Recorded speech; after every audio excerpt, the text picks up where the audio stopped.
Good morning. I will shortly be seeing His Majesty the King to offer my resignation as Prime Minister. To the country, I would like to say first and foremost, I am sorry. I have given this job my all, but you have sent a clear signal that the government of the United Kingdom must change, and yours is the only judgment that matters. I have heard your anger, your disappointment, and I take responsibility for this loss. To all the Conservative candidates and campaigners who worked tirelessly but without success, I am sorry that we could not deliver what your efforts deserved. It pains me to think how many good colleagues who contributed so much to their communities and our country will now no longer sit in the House of Commons. I thank them for their hard work and their service.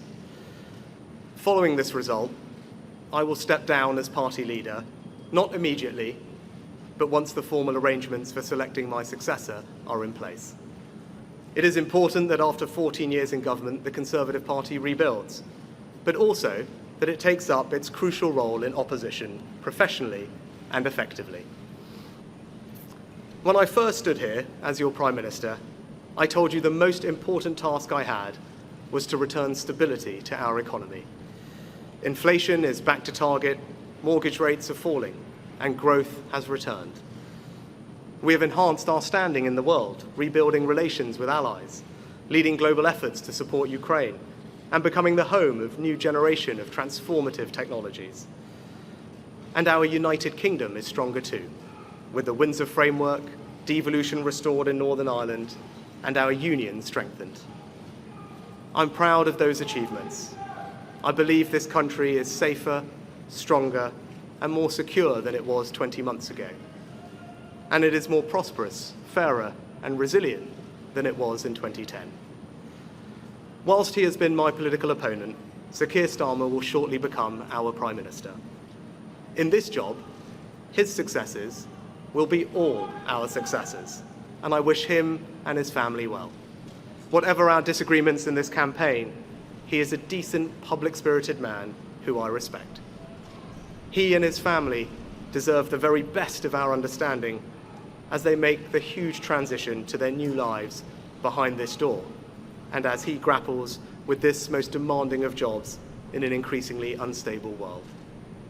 I'd like to thank my colleagues, my cabinet, the civil service, especially here in Downing Street, the team at Chequers, my staff, CCHQ, but most of all, I'd like to express my gratitude to my wife Akshata and our beautiful daughters.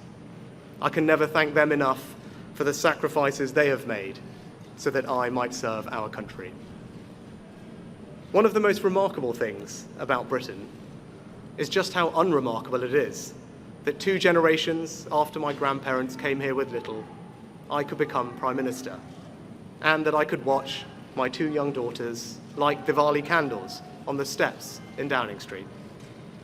We must hold true to that idea of who we are, that vision of kindness, decency, and tolerance that has always been the British way. This is a difficult day, at the end of a number of difficult days. But I leave this job honoured to have been your Prime Minister.